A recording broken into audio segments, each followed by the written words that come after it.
Hello, welcome to Horns of a Dilemma, the podcast of the Texas National Security Review, TNSR. I'm Doyle Hodges, Executive Editor of TNSR. In this week's episode of Horns, we get an update on the Russia-Ukraine war and what it's done and what it means for international security from Daniel Fata, President of Fata Advisory LLC and former U.S. Deputy Assistant Secretary of Defense for European and NATO policy. Fata outlines the history dating back to the Bush 41 administration that may have led Russia to believe that it could invade Ukraine and that the invasion would be successful. He then evaluates the impact of these policies on the ongoing conflict as well as its implications for security around the world. Let's listen in. I thought it would be helpful to talk about where we are with this, with Russia's invasion of Ukraine.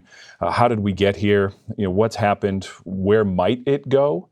And then what are the bigger consequences or issues as students of political science, as students of international relations that we need to be looking for? Because I think there could be some tectonic disruptions as a result of this war. So with that, I want to start really by just I know it's a topic that's in the news, but when you just step back and think about what's happening, what is it that we're witnessing? We're witnessing a fight for a nation. Some would say we're witnessing a fight for Europe, a fight for the international order, for sovereignty and democracy. Some say, as you look at this, it's the purest black and white issue of heroism versus dictatorship, of hubris, and failed military planning, of a nation sort of coming together because they know it's about their survival. We're seeing nations around the world, particularly at the UN General Assembly this week, that are condemning Russian actions and those that are looking the other way. You listen to President Macron of France or the UN Secretary General and President Biden. And look, you need to pick sides. Neutrality is not an option here. This is something between good versus evil, to use Reagan-era type comments. We're seeing a leader in Zelensky who has nationwide, if not worldwide, support, and we're seeing a leader in terms of President Putin who has artificial support, and now is taking, as some might argue, desperate measures in order to shore up something that has been a complete failure from just about anybody's perspective. The use of commercial technology, including open source satellite imagery in order to conduct military operations, has been nothing short of fantastic on the Ukrainian side. But there will be those on the other side, whether it's Russia, whether it's China, whether it's others, that will also seek that as a new battlefront, a new area in which to deny people in the future. And so you see an outpouring of support from Poland and Romania in terms of all these Ukrainian refugees that just prior 18 months ago, 12, 14 months ago, there were real issues with the Ukrainian government about Ukrainian national diasporas in both of these countries. And the war would change all that. Unfortunately, you're also seeing fissures in American politics about what and how long to continue to support Ukraine, whether to support Ukrainian reconstruction, what America's role in Europe should be, and what Europe's role in providing security for its own should be. And so there is a lot that's going on as we look at this. And again, we're going to get to a little bit more of this as we get to the end. But I'd like to spend a few minutes thinking about how did we get here? And as Will said, he and I had the opportunity to work in the Bush administration together, and in the job that I held for 3 years, which is one of the best jobs you can have in Washington, being a deputy assistant secretary, particularly with a boss or bosses that empower you and trust your view. I got to have a front row seat, and I can use many sports analogies, in the bullpen, on the field, whatever it is you want, to help shape some of these policies. Again, as I joked when I started, not all of them were successful. And I think a lot of what we're seeing today, unfortunately, was the result of some of those policies that we put into place back then. So how did we get to where we are? Three main reasons, I think, as to why Russia has invaded Ukraine and why we're in this issue. First is the West's desire to have Ukraine and Georgia integrate into Western institutions, so to integrate into NATO and EU. For us to integrate and for Putin, it was a red line. He said this was not going to go. So there was both a pull and a push and a pull. And that's sort of issue number one. And I'll come back to that in a second. The second one is that Putin thought he could do this operation and prevail in Ukraine. And I'll explain why he thought that. And then third is, based on a series of actions going back to the beginning of the Bush administration, Bush 43, so George W. Bush, through the this administration, the Biden administration, the signals we gave were to Putin were ones that we won't intervene. And so let's walk through those real quick. So the West's desire to have Ukraine and Georgia integrate was a big part of the Bush 43 agenda, but frankly, it goes back to the Clinton administration too. When all those nations became free after the collapse of the Soviet Union, there was a lot of effort to look at how can we extend democracy, free market capitalism to Central and Eastern Europe, which included the areas of the Caucasus, Georgia, and Ukraine. 1994, NATO creates this program called Partnership for Peace to start that process of developing contact between the nations and NATO, civ-mil control, to teach institutional capacity building, to do some joint training and education. By the end of the decade, at the end of the 90s, we're already seeing the first few countries of Central and Eastern Europe now join the alliance: Poland, Hungary, and Czech Republic. By 2004, 7 additional members of Central and Eastern Europe, so the 3 Baltics, Slovakia, Romania, Bulgaria, Slovenia, they are now members of NATO. So 10 countries that 12 years prior, or 13 years prior, were part of the Warsaw Pact and the Soviet Union are now in NATO and on their way towards European Union. Georgia and Ukraine were 2 that President Bush felt very strongly about, as did many in Congress and throughout on both sides. Both countries had revolutions, the Rose and Orange revolutions in their countries that got rid of the former Soviet-era leaders and now brought in, arguably, free market Democrats. This was a threat to Putin. For Putin, who had seen much of Central and Eastern Europe now make its path towards the West, he wasn't quite looking for a Soviet reunion, but he was looking for to maintain as much stability in his sphere of influence as he could, because this would threaten his home rule and his grasp on what was happening throughout Russia. And so, just to go a little faster, because I don't want to get too bogged down on this, President Bush was committed to having these 2 nations, Georgia and Ukraine, get as close to NATO during his tenure as possible. President Bush also had this affinity, maybe too strong of a word, but he felt he had a relationship with President Putin.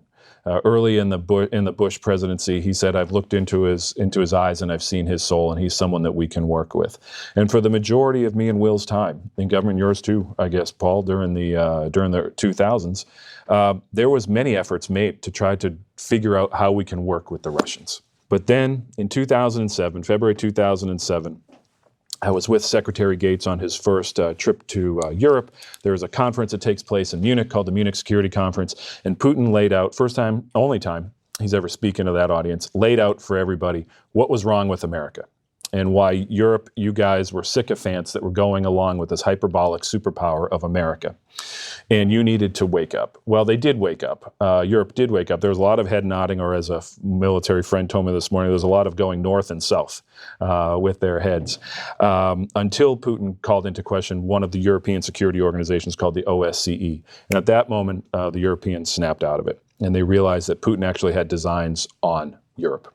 And so what would happen would be a series of conversations that would take place over the next year and a half, trying to figure out ways to understand where Putin was, trying to understand where there are areas of cooperation. But President Bush did not yield on the idea of Ukraine and Georgia potentially getting closer to NATO. And at dinner last night with Will and some others, talked about a trip that Secretary Gates, myself, and one of my bosses made to Moscow in March of 2007. And Putin told Secretary Gates, it's in Secretary Gates's book, that, look, you don't understand what it was like. You in the West don't understand what it was like and what has happened in Russia. Our people, it wasn't just the collapse of the Soviet Union, it was a collapse of the Russian Empire. The West came in and took advantage of Russia and Russian people, Russian businesses, and my job is to restore Russian influence in the world. He never said positive or negative. And so, again, that would lead to a variety of activities that we would spend with Russia trying to figure out where we could get cooperation. It would ultimately culminate in April of 2008 at a NATO summit in Bucharest. Again, I had the opportunity to join the President and Secretary Gates there. And in the lead up to that, and again, I know this is a little bit of a history lesson, but it really does does explain where we are today. There was this tool that NATO created called the Membership Action Plan, which was basically what it was. It was a plan for how a particular country would get closer to NATO and ultimately would become a NATO member. But there was never a timeline on this, and all those Central and Eastern European allies I just talked about earlier all had one of these membership action plans. President Bush was convinced we needed to do this for Georgia and Ukraine. There are others in the department, in the government, and amongst our allies that said, no, we can't do this, because if you extend this membership action plan to Georgia and Ukraine, you're basically saying they can become members. And either they're not fully democratic enough, they're not geographically contiguous enough to NATO, that'll be too hard to defend. My boss, Secretary Gates, was one of those. I was the senior-most person in the department that had a different view. My view was we needed to extend membership action plan to these two countries because we needed them to continue on their westward trajectory. We had enough indications from Putin that he had, this was going to be difficult for him and he was going to make life difficult for them, Georgia and Ukraine. But we needed to have that process, that sort of forward-looking thing to keep the reforms going. And that's where President Bush and Condoleezza Rice were as well. So the summit happens. Summit instantly breaks down because a couple members said we oppose extending membership action plan to Georgia. So they have to go into something that's called an extraordinary session where it's just the president and plus one, and they all talk and they come up with an agreement. And the agreement is not that they would extend membership action plan, but they actually would include language that says Ukraine and Georgia will one day become members. So you sort of skip this whole path and plan to get there and just will one day become members. So Secretary Gates and I are in a separate room when this is happening, and he looks at me, he goes, well, you must be happy. And I said, I'm not. And he goes, why not? And I said, because Putin controls a timetable now. And he goes, Fata, you'll never be happy. 3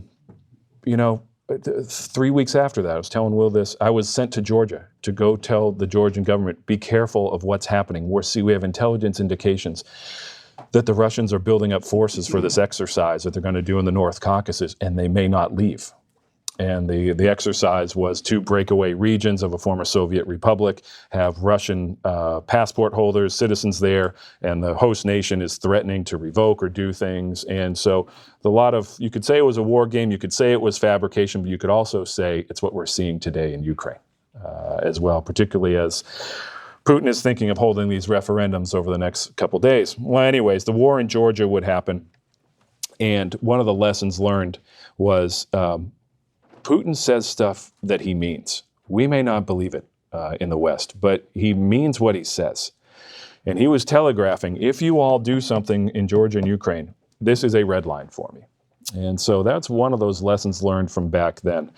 So again, point number one was we had a desire, it was a red line. So cause number one as to why I think where we are today. Cause number two was I think Putin thought he could really pull this off. I think, there's a variety of, and we'll get into this in a second, variety of reasons why he thought so. But he didn't think the Ukrainian forces were up to snuff. He thought his forces were. And again, folks in this room have had careers and lifetimes working intelligence issues. I've worked the policy side of things. But, depending on which organization you work in, sometimes you feed the boss the information he or she wants to hear and not necessarily the information they need to hear. And I think part of what we've seen in this war, and it'll come out at some point, is that the right information wasn't provided. And you can also argue maybe there was some hubris here. But again, point number two is he thought he could do it. So then that leads to point number three of why do I think we got here? And that is, it's what has happened, what the West has done in terms of trying to find that way of peaceful coexistence with Putin, and then really not wanting to accept who he really is. And so I talked to you about President Bush, and I gave you the lead up to the Georgia war. Well, after the Russia-Georgia war, there really weren't any consequences for President Putin in the immediate aftermath.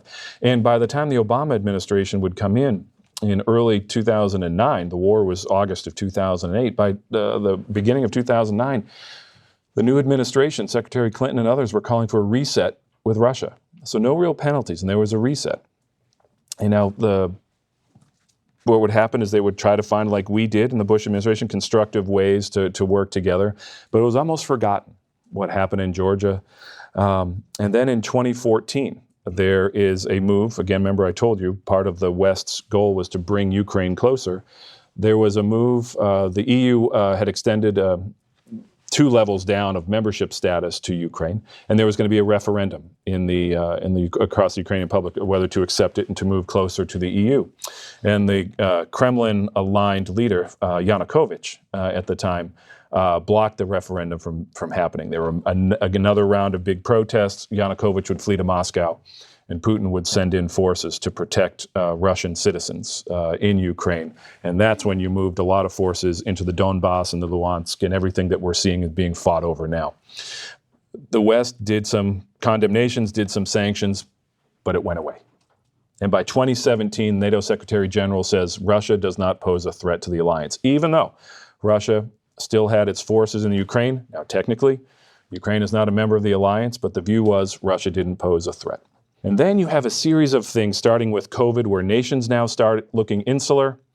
You have Trump's comments about Europe, Trump's embrace of Putin. You have Biden come in. You have a Biden-Trump fight. You have January 6th. You have the Afghan withdrawal. And you have the stepping down of Chancellor Merkel in Germany. So you have this pattern of everything from I think I can do it to the international community as such. They never really have put much penalty on me. I don't think they have the spine and stomach. Those that could potentially have strong voices look pretty weak. I think I'm going to go for it. And that's what we wind up seeing. We wind up seeing Russia or Putin taking advantage of this, thinking he can do it. And 7 months later, as Will said, they're still at it.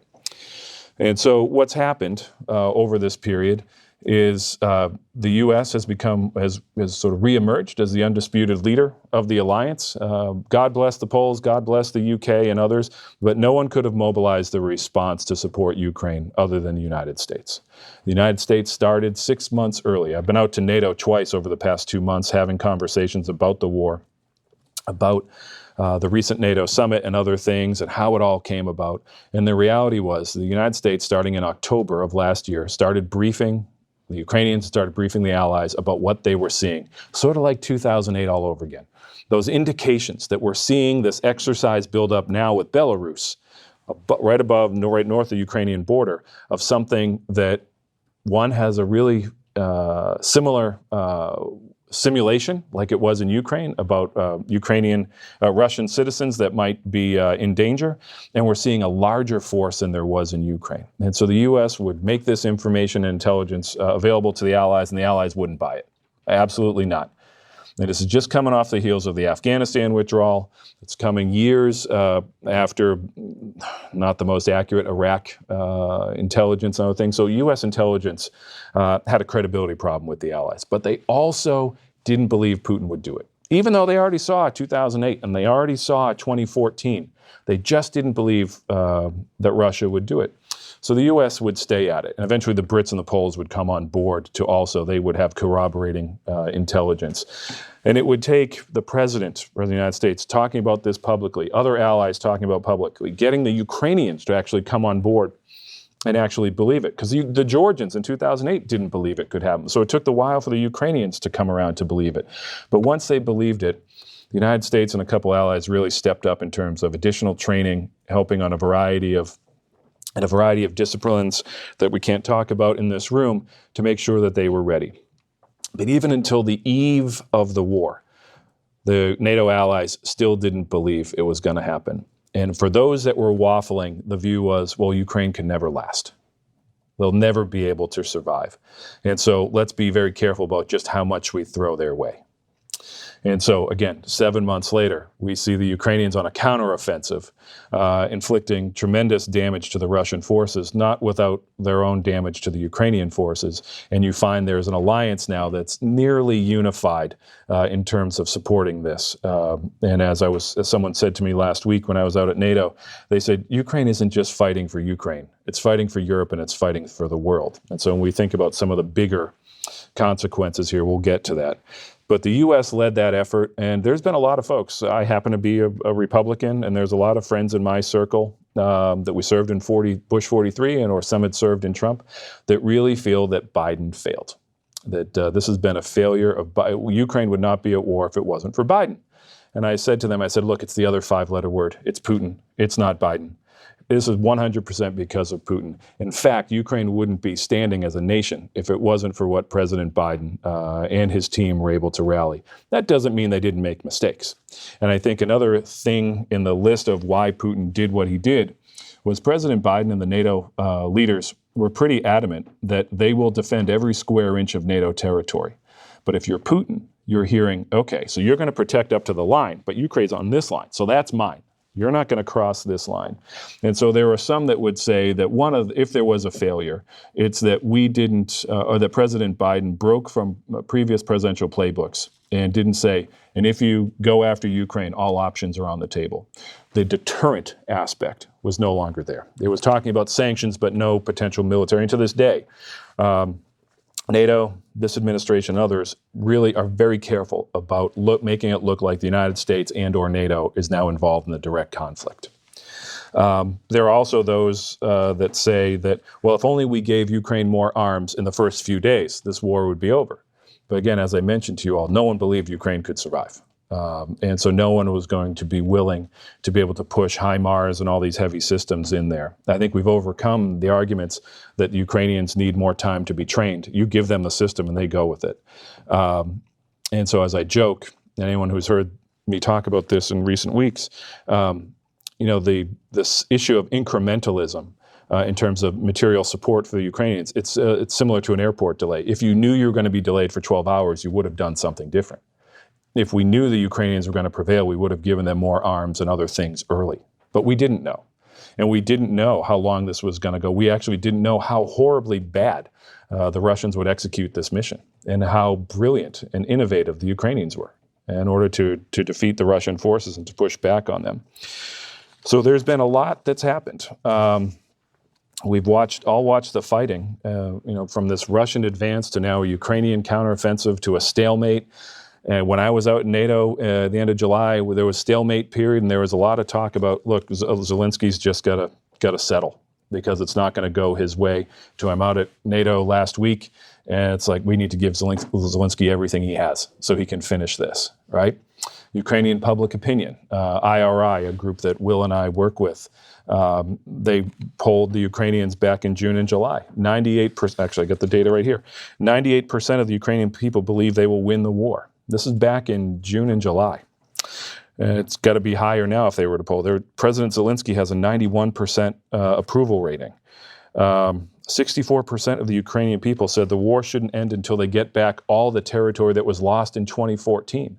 So if you're Zelensky, a guy that wasn't popular prior to the war, there is no reason to back down. There's no reason to back down. And every speech that man makes, it's all about, we're fighting for everyone and we need more from you. There's no question about the heart and the dedication of the Ukrainian forces. And so what we see within the past 24, 36 hours is you can argue a desperation move by President Putin. He's now calling up or activating a small chunk of the 300 reservists, but he's only bringing those up that have already done some kind of conscription training. The rich kids that are part of this reserve are not being called up because plenty of articles on this. Putin can't afford to lose the oligarchs. He can't afford to have this get or much more worse than it already is for your average Russian family. We saw the comments that he also made about potentially doing whatever it takes to defend the territory of Ukraine. With that, he's referring to the use of nuclear weapons, but he's also talking about the ability of the Ukrainian forces to now strike into Russian territory, which has happened over the past 7 to 10 days. They've struck ammo depots, they've struck bridges on the Russian side in order to prevent resupply from the Russian side into Ukraine, not just in the areas that the Russians have been holding since 2014. And so there is a lot going on. And so how might it end? Back in the spring, I started saying there were 4 likely scenarios, and I still believe there's 4 likely scenarios. The first one, in no particular order, other than the last one, is that somehow the Ukrainians are able to prevail. And I think how do you define prevail? Do they get all the territory back that they've lost? Are they able to make the fight for Crimea? Or are they able to get enough where Putin has to say, okay, got it. or the international community it really feels strong enough where they can pressure Putin to say enough. Scenario 2 is that Russia wins. And at this point in the game, I only see Russia being able to win by either decapitating Zelensky, which I think has been high on their list for a long time, or by doing the unthinkable, and that is using a tactical nuke, and keeps the threat out there that a second or a third or a fourth could be used. And at that point, Zelensky has no choice but to sue for a negotiated settlement. I won't use the word surrender, but sue for a negotiated settlement. The third, which I believe is probably the most likely writ large, and I'd like to see the Ukrainian forces in the best battlefield position for this, is it all ends through a negotiated settlement.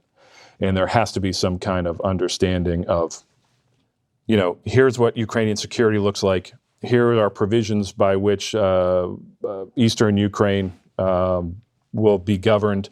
I haven't quite thought through all of what that looks like, but that's where both countries have to sort of come together, maybe with an international moderator. The Turks, the French, and others are all trying to play that role. But it really just becomes a negotiated settlement either by choice or by force. And the fourth, which is the one, using a nuke in scenario 2 is not good, but the fourth is actually it goes the other way, that it gets bigger and drags on. And so we've heard the reports, again, I don't have access and I wouldn't use it in this room anyways, about Russia courting Pyongyang for military weapons, Iran providing more weapons. And we know that Putin and Chinese President Xi met last week. And while there was this public talk of Putin admitting that Xi wasn't happy with him, we truly don't understand that relationship. And so does China, North Korea, Iran now get involved in the war through supplying either mercenaries and or weapons that would allow Putin to get an edge again back on Ukraine. Putin could also decide that if these referendums in eastern Ukraine are successful and those 4 breakaway regions decide to vote to join Moscow, that he has no choice but to double down and reinforce those. And he could try to pick a fight with NATO. NATO won't fall for the bait. But you could see an errant missile strike. You could see an activation of forces up in Kaliningrad. And for those that understand European geography, you have Poland here, you have Lithuania here, and you have Kaliningrad here. 100,000 forces, nuclear missiles, tremendous amount of, it's a massive arms depot. And there's a lot of soldiers there that if Putin really wanted to get cheeky, he could say, I'm going to move those forces to reinforce eastern Ukraine, and you guys try to stop me. So there's a couple ways in which this could get real big and real ugly. My view is it's going to come down to a negotiated settlement one way or the other. But how would we get there? And what are those factors that are going to influence this? And what I would say is it's really 3. It's U.S. public support, it's Western European government actions, and then it's Russian public and oligarch support. And so with regard to the first, as I mentioned to you in my opening comments, I really am concerned about where the Washington Republicans are in terms of its endurance be able to support Ukraine. And I think it's being witnessed, it's being watched in Europe, and it doesn't make sense to them. Why would the U.S. spend all this on the military side to not be there for the reconstruction side? Doesn't the U.S. and the American people understand what's at stake? And there's this funky game for anyone who's watching congressional politics and the midterm elections where I'd like to think people don't really think this, but they're playing this game that, look, we've done our job and now it's somebody else's.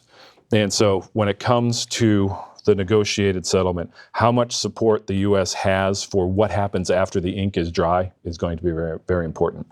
With regard to the Europe angle, so during the stalemate period of just a few weeks ago, there was a lot of talk by the Western Europeans that we don't see the Biden administration stepping up to the plate to fund the billions in reconstruction, so therefore hundreds of billions of reconstruction for Ukraine.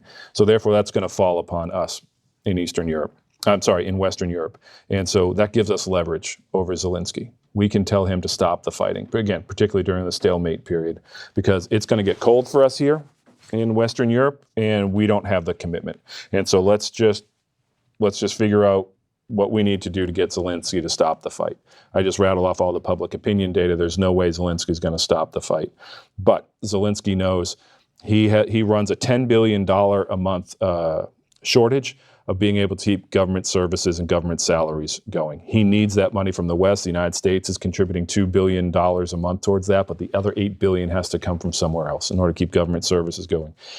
He's going to be tremendously dependent upon Western Europe in order to keep his country going. And so the battlefield moves he's making will put him in a stronger place and hopefully can squash some of that Western European moves or pressure. Now, Eastern Europe, Central and Eastern Europe, while they're not financially strong enough to be able to rebuild Ukraine on their own, they, as members of the European Union, are very vocal in pushing back against Western Europe, that we can't show division to Russia. We can't show division. We can't show that we don't have staying power. And so for those that have watched the news, Germany decided to nationalize one of its major energy companies today in order to ensure that there's the ability to continue to provide gas throughout the winter months.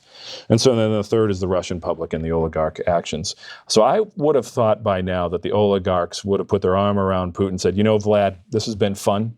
It's been a good run with you guys, but it's starting to hurt our wallets now. And so you need to end this. That doesn't mean it hasn't happened, and maybe those that have are the ones that have fallen out of the windows in all these different places. But I think he's really running short on oligarchic support. I think the sanctions are starting to take a bite. And for the first time in years, probably in his entire reign, Putin is really seeing legislators and the public start to come out and say, no more.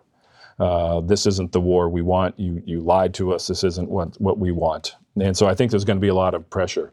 Well, for any of you, and there's plenty of folks in this room that have studied authoritarian regimes and what happens when desperation sets in, the grip gets tighter.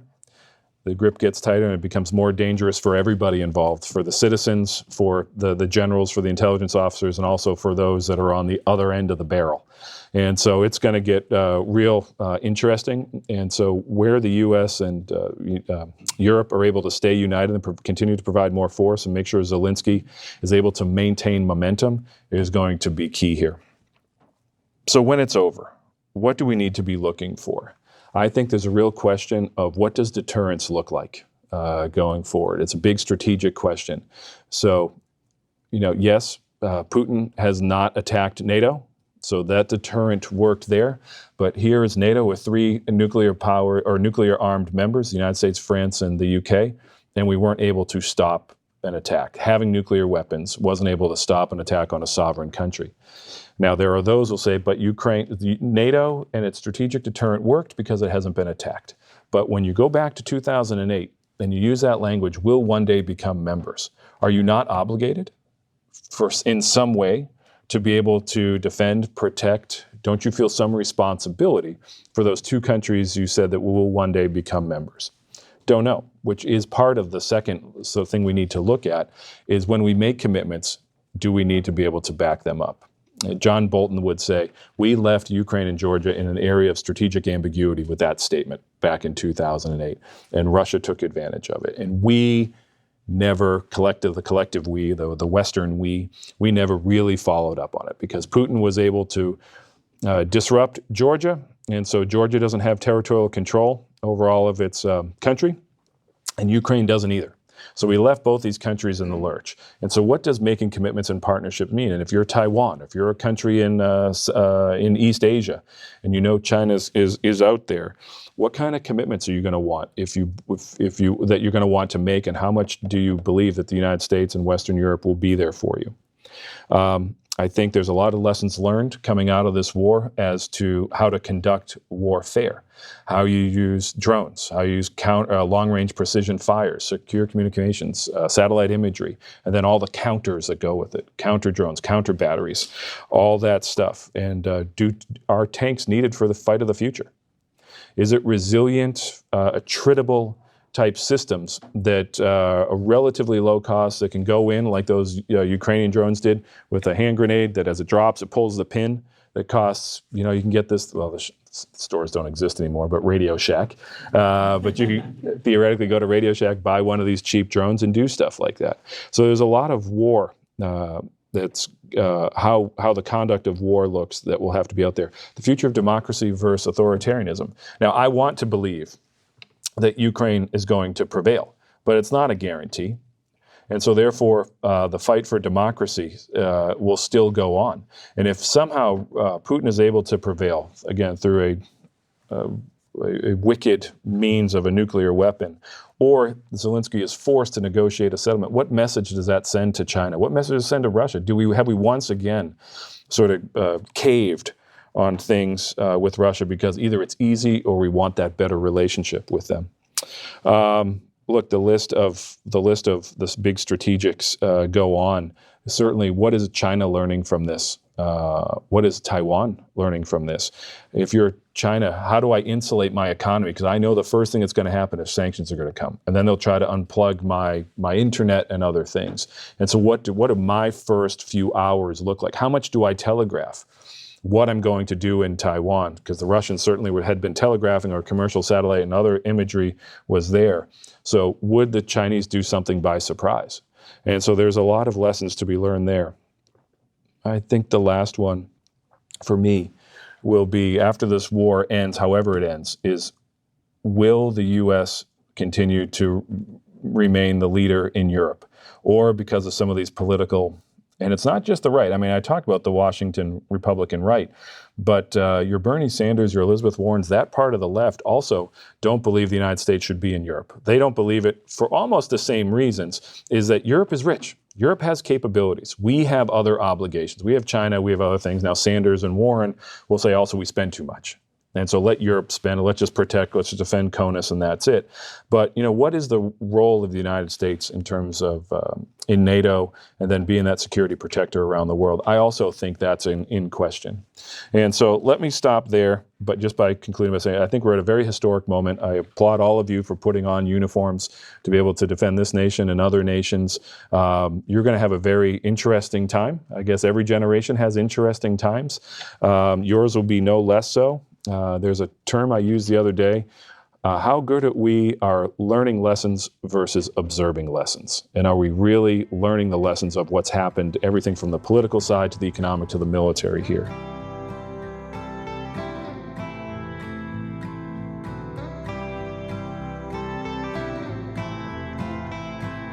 Thank you for listening to this episode of Horns of a Dilemma, and please don't forget to visit our website at tnsr.org.